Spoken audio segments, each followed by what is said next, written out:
Welcome to I Have Something to Say, where unfiltered opinions meet raw authenticity. If you're tired of the same old canned answers and crave genuine conversations about real issues, then you've landed in the right spot. So buckle up for a roller coaster of diverse perspectives. Yours truly, Sami Jimen Marrero, and my co-host, Chris Majocha, will dive headfirst into topics that impact our daily lives. From the boardrooms to the streets, get ready to hear real people cut through the BS and deliver the discussions you've been waiting for. Hi, everyone. Are you settled into this new year? I think we're like in week 2, 3, 4, first month, right? Exactly. Yeah. Are we hungry? Are we adjusting? I hope so. Yeah. They say that January has like 10 weeks. Yes. And so, hi, Chris. How are you? I'm doing well. How are you, Sunny? Happy New Year.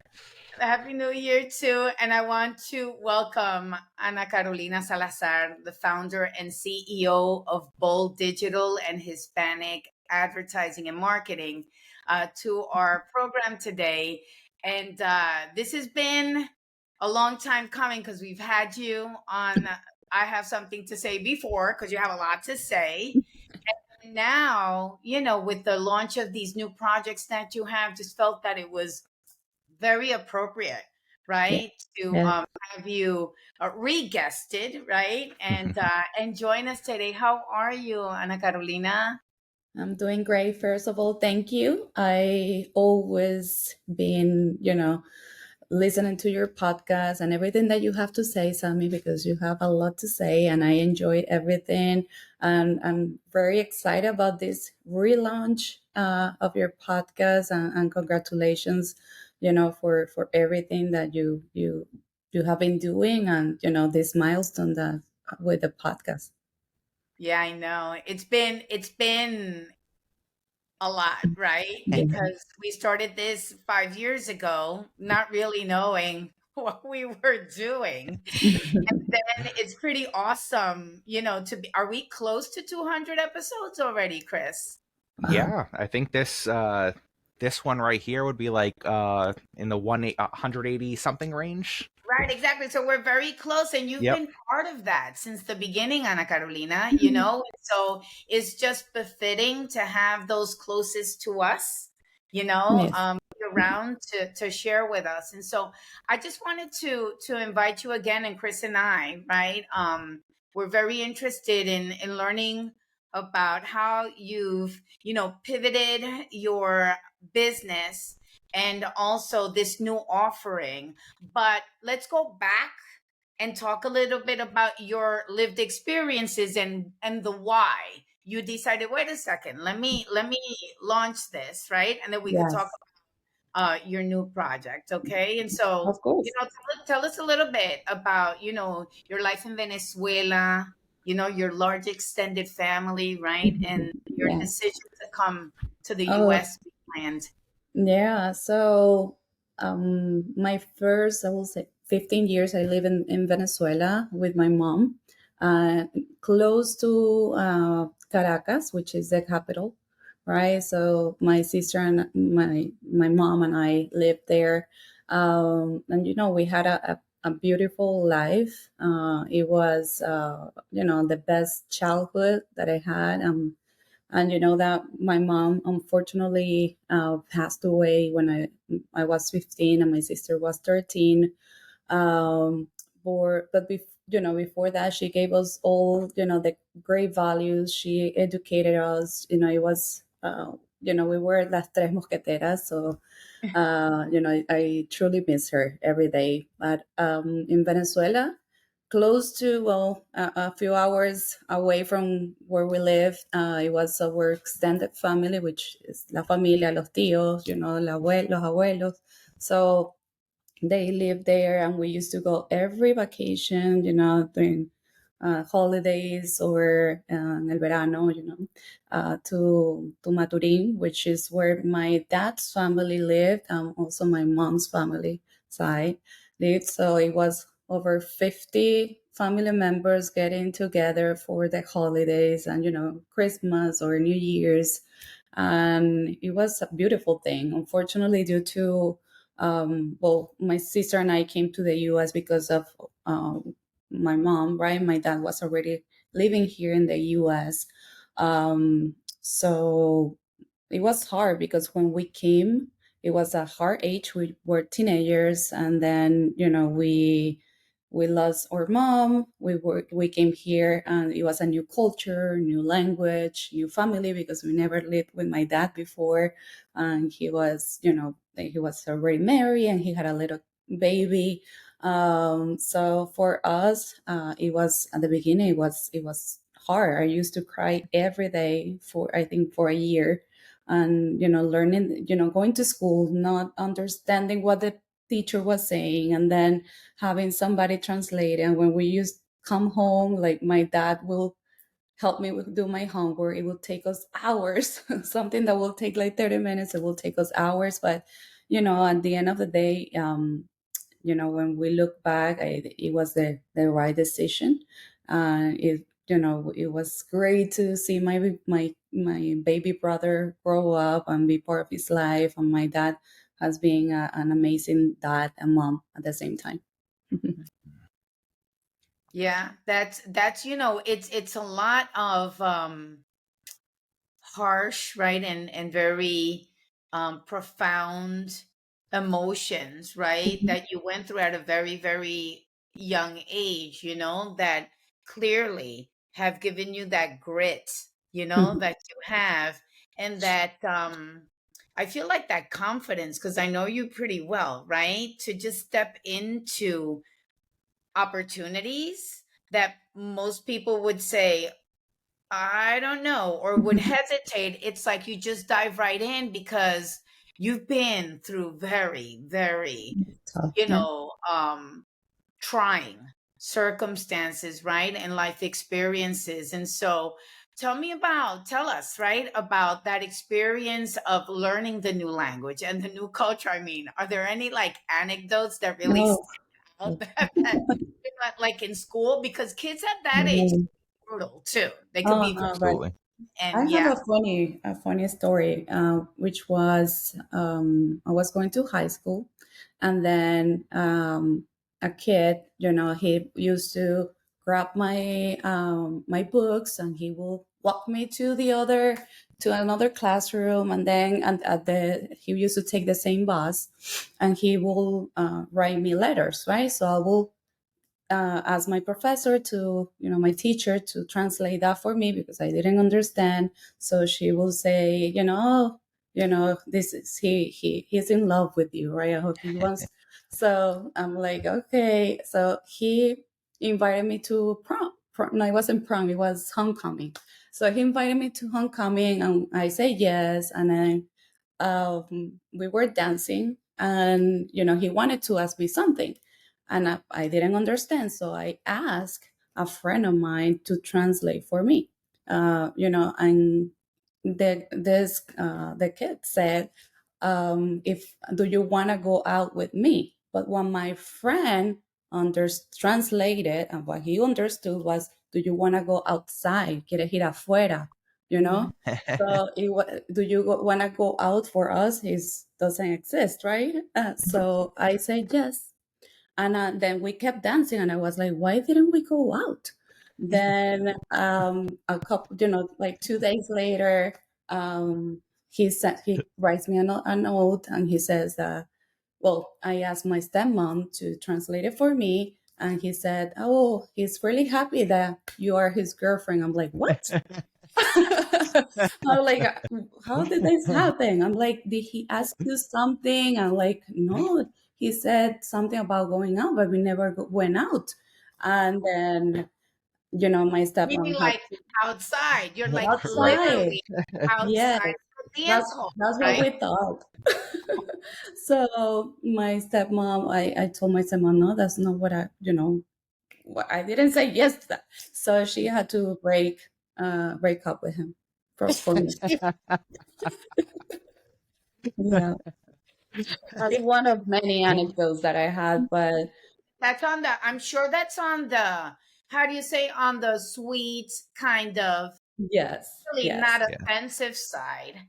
But No, no. I'm like 1,000% certain that also during your Yeah, studies and, you know, your career, you've faced really, right, difficult no, and yucky situations that um some I'm sure you don't want to even relive and no, repeat, but you know, and anything that really sticks out from a language standpoint, right? Because your no, current no. practice Yeah. really focuses on that too, right? Yeah, and you know, on that side, for me at the beginning, right, when I came here, learning a new language, you know, everything that was going on, I kind of felt that I wanted to be with friends that spoke my same language. At that time, a lot of Venezuelans came, Colombians, there were a lot of Puerto Ricans, so you know, we used to speak Spanish, you know, at school, and then with my friends, and then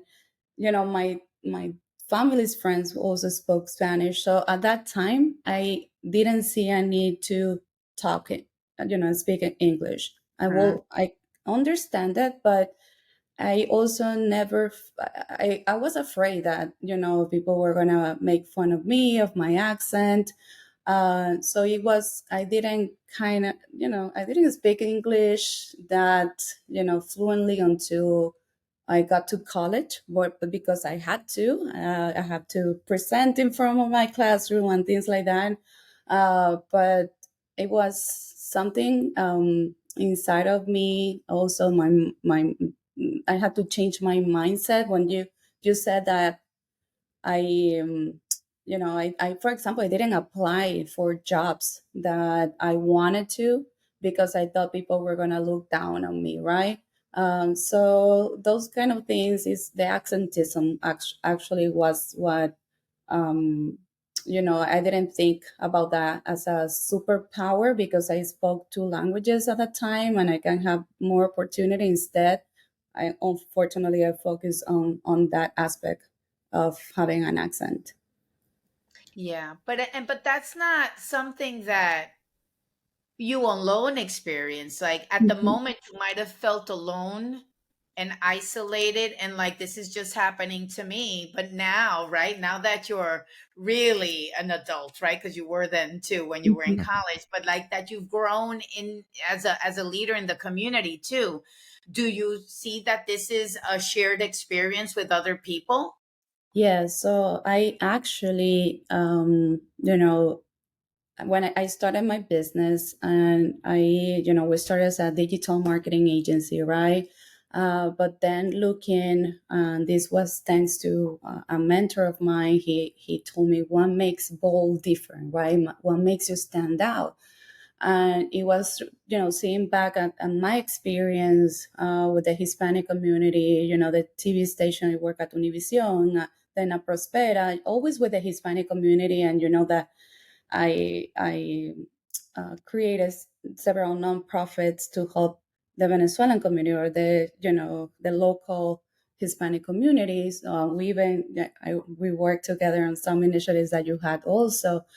So that's where my heart and my experience was. So that's when I saw the, you know, first then there is a need, and that's when we decided to pivot to a Hispanic marketing agency, right?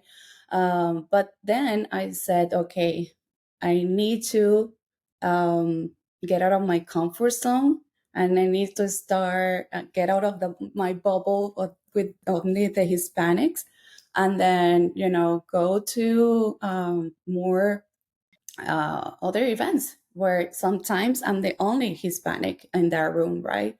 So, and that was, it was hard, but you know, I every time I go, and if I'm only Hispanic, then I have more opportunities, right? We need to show up if we want to be seen, also, right? So for me, it was hard to step out of that comfort zone. But now, and I have learned because now I have many, many American friends and they say, I love your accent, my name is boring. And they have taught me many things that sometimes thankfully I have met great people in my life, but they have taught me also that some of the things were also in my head. Like I was afraid of getting out of my comfort zone, but of course I have gone through different things where people, yes, they look down on me, or they don't. It has taken me 3 times harder to get to where I am because I'm Hispanic, I'm a Latina, I'm women. So it's like double minority is being hard. A lot of muchas llorantinas, pero it's been rewarding. And also I haven't stayed quiet. When I see that there is something that is not right, I always speak about it, and I tell what I say, what I have to say, without being afraid, because I don't want what happened to me to keep happening to other Latinos that are coming, behind me, right? So that's what I will say, that we need to speak more about it and be open. What would you say, I guess, to other Latinas or other people coming through similar circumstances and now to where you are in having gone to putting yourself out there, being at networking events, et cetera, and expanding your horizons in your markets and overcoming those challenges? What would you say to other people looking at you from where you were to where you are now, of what do you need to do? What do you need to, I guess, what kind of mindset do you need to go into this with? Yeah, so I think the mindset is huge, right? Mhm. That we need to be more open-minded, right? I know we can get afraid because if you come here and you don't know the language, and you're learning, and then you have your accent, but it's like how Sofia Vergara answered at a interview recently. She said, hey, I have an accent, but I won these awards, right? Because it's what makes you unique, different. I would say just be yourself. When I realized that by being myself, by giving that authentic part of myself to my community, that's when people see more of your heart, of your work. And then, and the accent is just, it just means that you speak two languages, right? And then that you have more opportunities. But embrace the culture. Unfortunately, I didn't embrace it, and I don't regret it. I think my journey has taken me where I am today. But I would say that, embracing the culture is beautiful. If I'm getting, at least get one friend, American friend, where you can practice your English, and you get that confidence. Yeah. And I can just say from, didn't have the same experiences growing up, certainly, but especially when I was in Orlando and I did a lot of work in different communities of color in the Hispanic community as well as the Black community.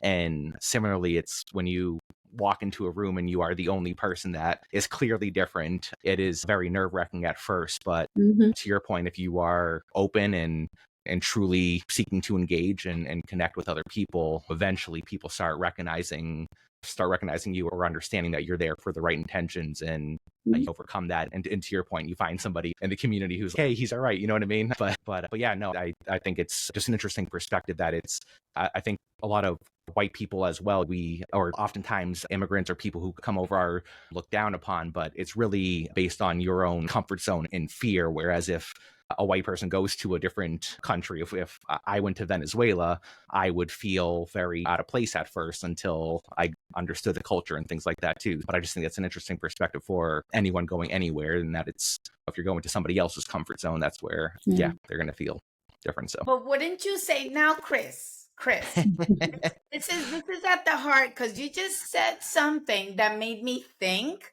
Mhm. about the difference. Okay, Mhm. about the difference, because now that because Papito, You're part of the family, right? So you already know you're stuck with us, right? Yep. You're stuck with me, right?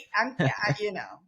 So there's a difference though, right? When people Mhm. come from other countries here, Mhm. that vibe, that, you know, because you know that when you went to Puerto Rico, like if you went to Venezuela, it takes half an hour for people to say, "Y este gringo, ¿de dónde salió?" Yes. Right? Right. And Absolutely. they're going to be all up in your business. And Yep. within half an hour, they're going to be inviting you home to have a hot meal, right? Right. Exactly. And to show off how beautiful the culture is, right? Or am I wrong? I mean, because Anna, No, very right? true. Oh So my that Okay. is gosh, a I that is a market remember. difference. Yeah. Yes, on that part, yes, because I will tell you, my aunt was married to an American. I remember when, oh my gosh, she was taking him over there. Everybody was like, "Oh my God, Sean is coming." Like they will put red carpet and everything. Yes, yes. Yeah. And No. so I think that, do you think, Anna, Hmm. and you too, Chris, I mean, this question goes, you know, this is part of this. I just had this realization, right? Do you think that American culture might be shifting a little bit by virtue of the influence of the amount of Latinos that are living here now? What do you think? Definitely. Personally, I think so. I think even just the perspective of language, that when somebody had an accent when I was growing up, it was like, oh, like, where are you from, or whatever. It was like a different thing. And now I feel, and granted, this maybe just based on the circles I'm in and things like that, but I feel that it's more of an intrigue now, instead of Mhm. looking down on it. So, oh, like, where are you from? Yes. But with an interest of someplace exotic or someplace just different. And I think the internet and social media and stuff like that has opened that up a bit, where other places are now cool instead of a bad different. It's oh, you're from Venezuela, or Oh, you're from a shithole country. Yeah. Oh, Oh, right. oh. mm, definitely. I think now los Latinos estamos de moda, so we are, how do you say that? We are trend. We're a trend now, Yeah. Latinos, right? I think through music, we have achieved part of that, right? And also the Hispanic population is growing a lot, every day. And, we're making significant um, a difference, right, in this country in a positive way. And is we're people. I think everybody's listening to us more. They are taking us seriously because at the end of the day, the Hispanic is going to be the Hispanic population is going to be the majority at some point in this country.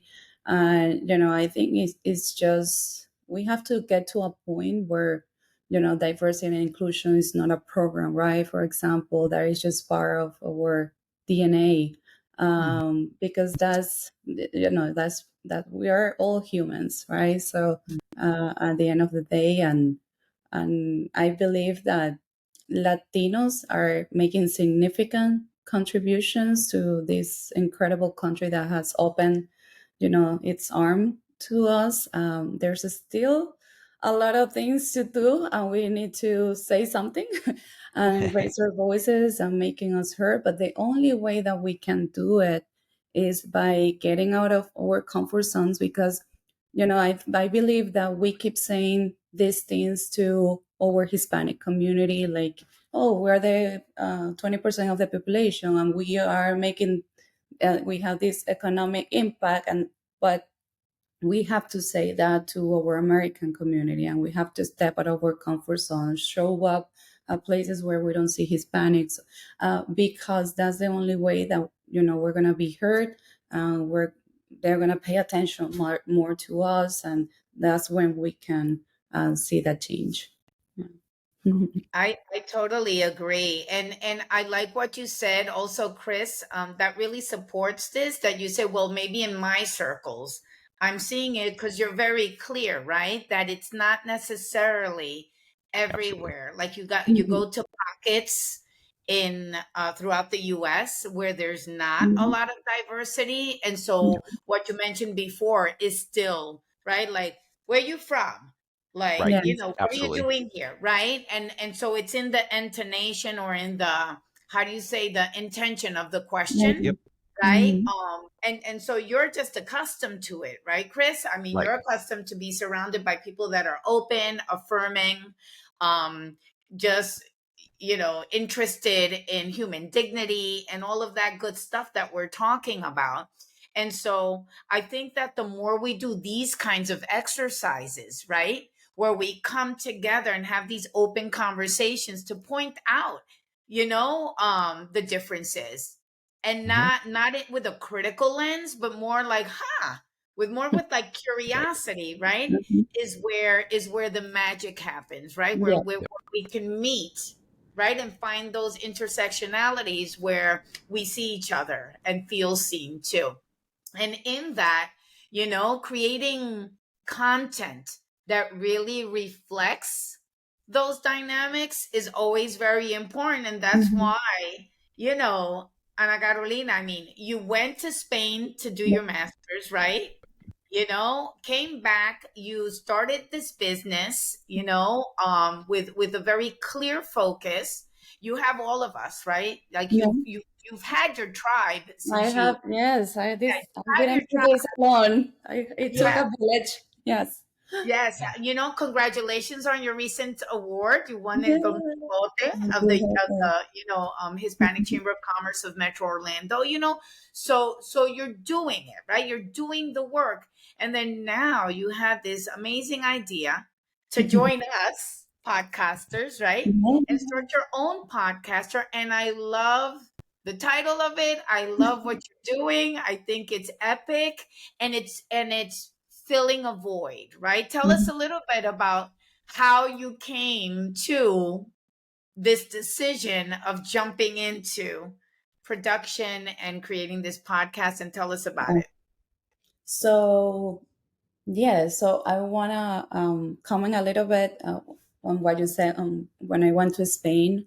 Going through different things that I went through in my life. Like, for example, I had to take care of my sister when my mom passed away. Then I took care of my little brother, and and we went through different things as a family. And then I was like, I need time for myself. But I knew I wanted to go to Europe.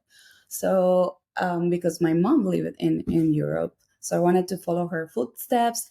And I found out that here in the United States, they still didn't have any master's or education, higher education about digital marketing. So in Barcelona, lo llaman la cuna del marketing. So where marketing was born, and they were 6 years ahead on digital marketing, their masters. So that's why I decided to go and go to Barcelona. So I met many incredible also immigrants, the over there. And when I came back, launched my company. But then I launched the company, but then the pandemic came a year after I launched Bold.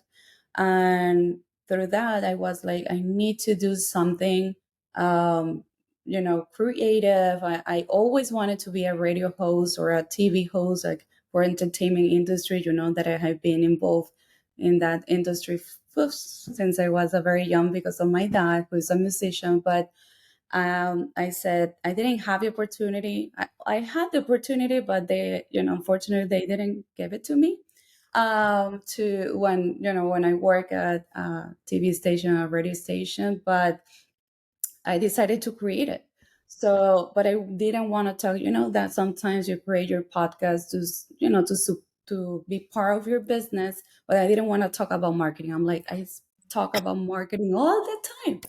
So, I'm gonna do it for me. You know what Anna is passionate about. I'm passionate about my Hispanic community, but I also wanted to do it for me. So I did a boot camp with Erika de la Vega. She has an amazing podcast. It's top 5 Hispanic podcast in the United States in Defensa Propia. So I did this podcast with her, and I felt like I'm ready. I had this mic en la gaveta por un año.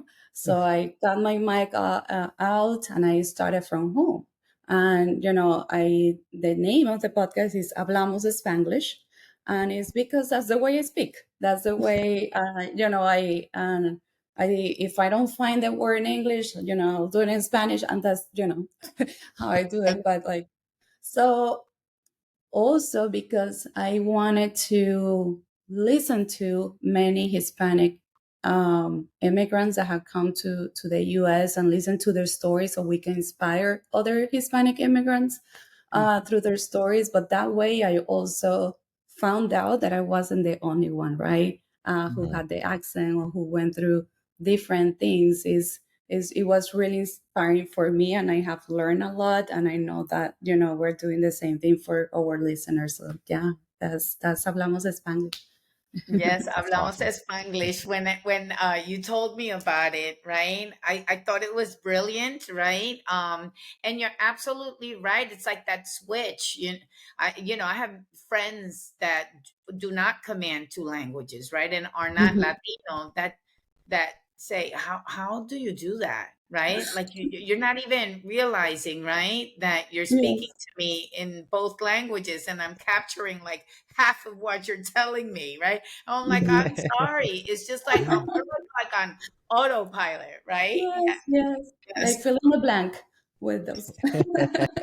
I guess it how do you say, stimulates discernment and your analytical side of your brain, because like you said, you have to kind of like use the context, of Yes. the story to figure out, oh, I think I know Yeah. what she was talking about, right? Definitely. And I think at the beginning, I started doing all the episodes in Spanish because I felt comfortable in Spanish. But then, you know what? I want to show my American community, tell they learn about where Yeah. we come from, how we also merge into the culture, and we celebrate Thanksgiving, and then we get to celebrate Christmas twice because we celebrate on the 24th and the 25th. So, those kind of things that. And on and on and on. Keep on going until we put down the tree. Yeah. Right. People. It's just goes and goes. And my kids still think it's going on. It's like, Mama, can we go get me a? And I'm like, I just shopped. You just got all this stuff. You want more stuff. I can't do it anymore. But anyway, I Los digress. Reyes. Los Yeah, Reyes. y las Yeah. octavitas, and then again, it's Yeah. just anything to party, right? And to, Yes, exactly. and to cook a lot of food and stuff our faces, and Yeah. need a drink. So yeah.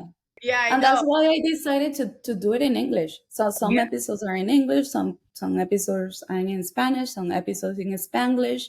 yeah, So and now also I used to only interview Hispanics, but now interviewing also Americans that have a story to tell with Hispanics, or if they're leaders on their community or their companies, so they can speak about diversity, inclusion, what they're doing with the Hispanic communities, all the efforts, right? And because I think it's important for them to understand, where we come from, why we come here, and the impact we're making, and also listen to their perspective, just like you guys are doing here. yes, Very totally. But cool. it also helps debunk a lot of misconceptions that people have about Mhm. immigrants too, right?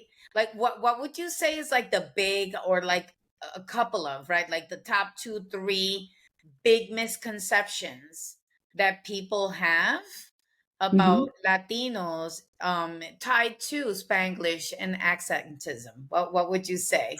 Wow. Well, I remember, and this is something that I remember my dad told me, and this is a phrase actually where we're going to make a merchandise out of this. But he told me, Anna, just because you speak with an accent doesn't mean that you think with an accent. So that's a misperception, right? That sometimes I felt I was getting. Like people will look at me, in a weird way because they will think you're, I don't know, dumb or something just because you have an accent. And yeah, it will take you a little bit more to get your point across. But at the end of the day, if you can get the things done, I always felt like the underdog, right? So where I work, and I was very quiet because of my accent. I didn't. If I will be very fluent and I will speak in Spanish perfect, but then when it came to English, we'll speak, not that much.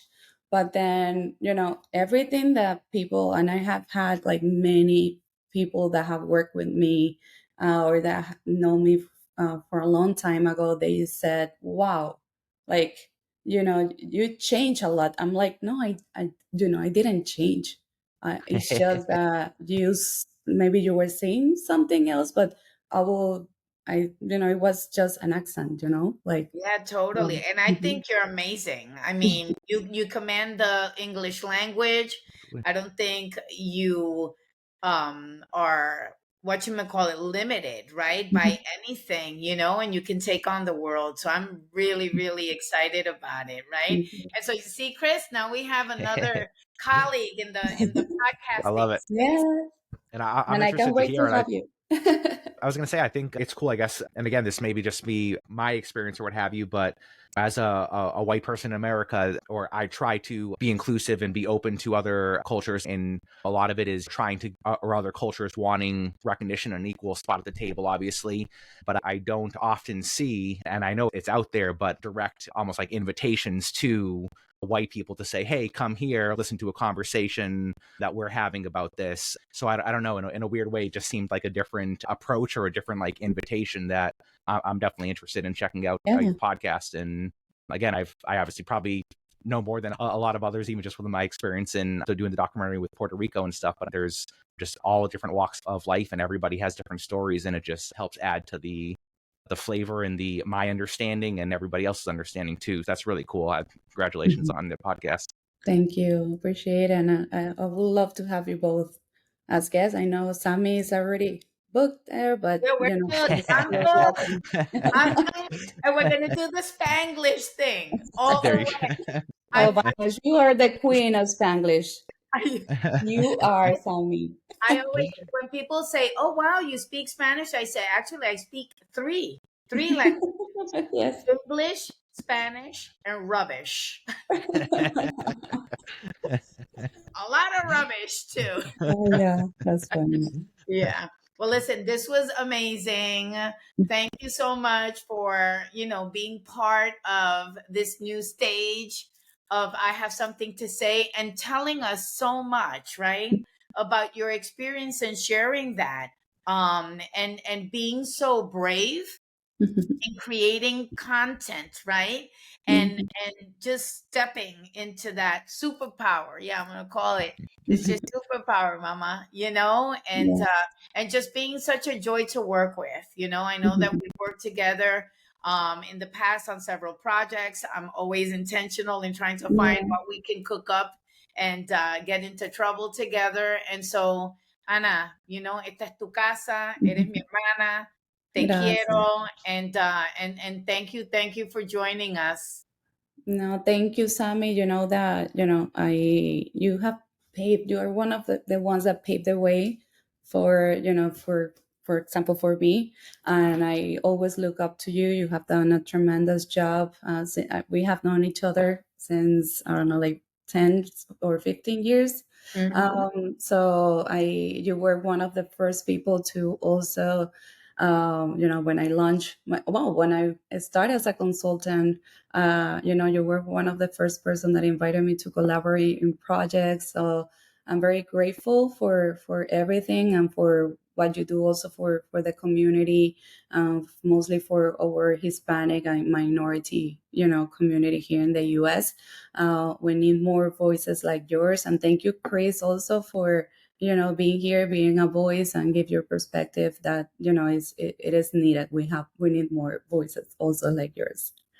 Well, thank you. And I just want to say I'm in awe of both of you always. And again, congratulations on your award as well, the Don Quixote Award. And yeah, just a pleasure to have you on and to be in the presence of two jefes, two boss ladies in the in the world here, and two fellow podcasters. So always a pleasure. Thank you. Bye-bye. Un beso. Bye. This concludes this episode of I Have Something to Say. Thank you for tuning in, and tell your friends to find us on YouTube, Spotify, and iTunes. And remember, if you have something to say, it's time to show up and speak up.